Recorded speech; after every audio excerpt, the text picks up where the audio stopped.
Here's why the 2022 WRX flopped. But before we get into that, I want to talk about the car itself. Some pros, some cons. Most of it you've probably already seen in other videos. It seems to be the general consensus in the automotive community right now. The body cladding is terrible, even though I understand where they're coming from, as much as I hate to say that.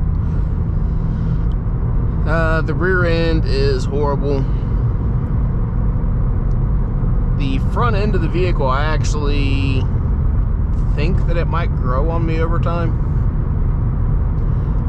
It could have been worse.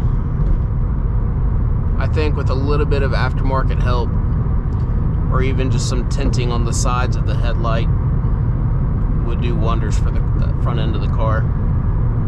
The rear end, I don't know if there's any fixing on our part there. I could be wrong. I guess we'll see here in about a year or so.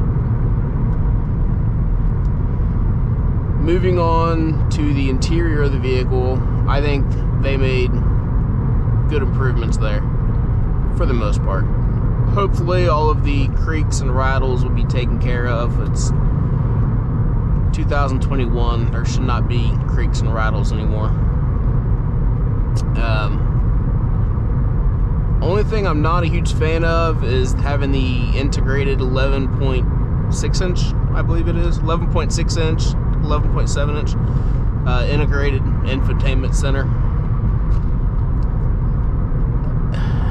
It's more things to go wrong, especially if they don't have it dialed in correctly, and you have the issues of like I think it was a 2015 Outback where the screen would go black,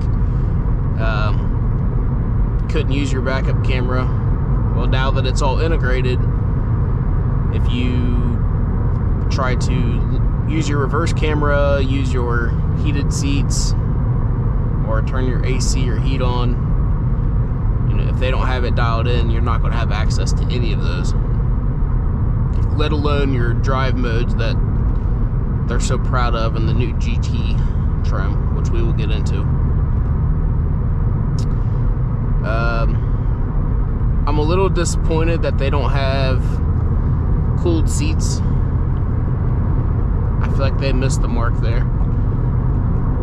If you've never had cooled seats in a car, you're missing out. They are amazing. I really, really, really miss having those. Besides that, moving on to the important stuff of the car, the FA24. That was a big letdown. I did not expect this one, actually. I 100% expected for over 300 horsepower. For them to give us a 3 horsepower increase, no increase in torque, but yet we are getting 0.4 of a liter in engine displacement. We're getting 600 or 700 RPM lower redline. I assume with the larger engine size, we are going to have worse fuel economy. I don't know what they were thinking with that one. That right there is typical Subaru not listening to their fan base. Granted, the FA24 will make a fantastic base for a build and has been proven by Prime Motoring to make in excess of 500 horsepower on stock internals, which is fantastic. That's actually the motor I want to swap in this eventually. We have the exact same 6-speed, which I don't know why they couldn't have given us the STI 6-speed from the V8 chassis. I had to put a few things into this shifter to make it feel correct. guess. Yeah, the fact that they gave the GT trim the adaptive suspension, but not the lower trims, is BS to me. Really missed the mark on that. But all of this stuff everyone else is already talking about. I'm not going to beat a dead horse here.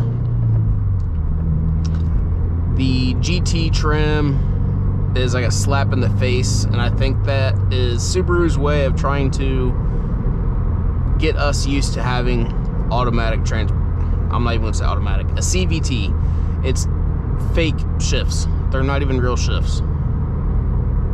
They gave us a 30% faster shift, upshift from second to third, and a 50% faster downshift from third to second.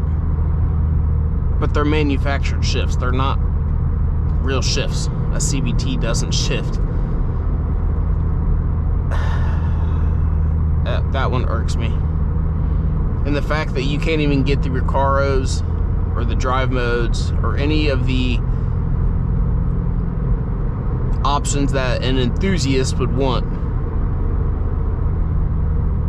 unless you get a CVT is bullshit. Complete. But I have a theory on why Subaru is doing this.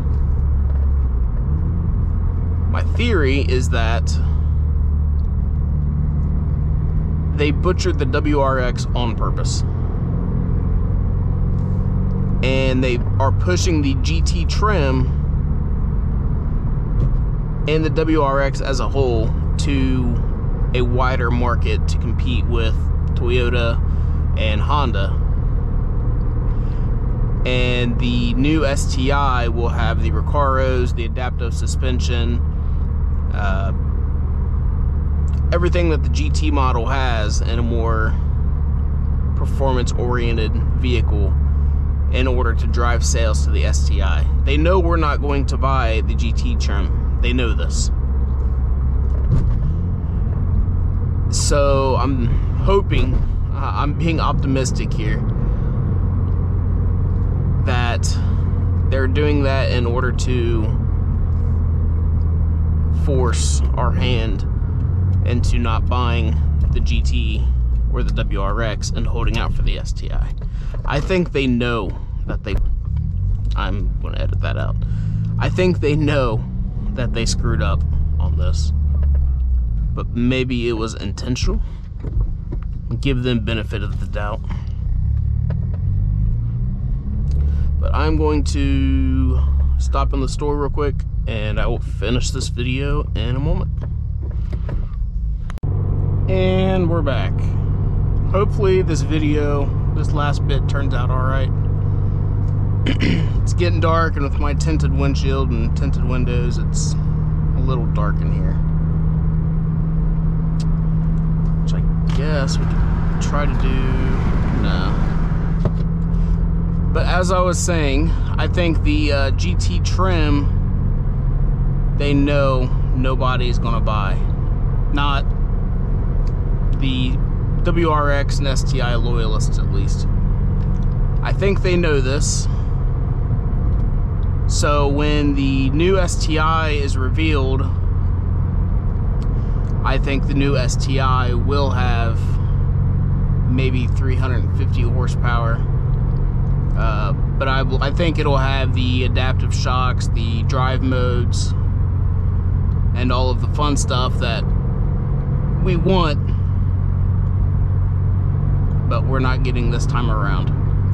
That is my theory on what is going on. I think Subaru is more concerned about the masses and making the WRX appeal to other Subaru drivers and even people in the market to buy that would normally go to Toyota or Honda or a company like that. So I think we are maybe going to lose the culture of the WRX and the STI will be our saving grace. That's me being optimistic. That's, like I said, that's my theory. I'm going to remain optimistic for the STI, even though we'll probably get burned again. For the meantime, I'm going to hold on to my 2019 WRX. I love this car. It's my favorite car I've ever owned, and I've owned a lot of cars over the years. So, it is what it is. Comment down below what you think. Do you think I'm on the right track with the STI? Or do you think Subaru has just lost it as a car manufacturer and no longer listens to their fans? Let me know down below. Thank you all for watching. And don't forget to get out and drive. Peace.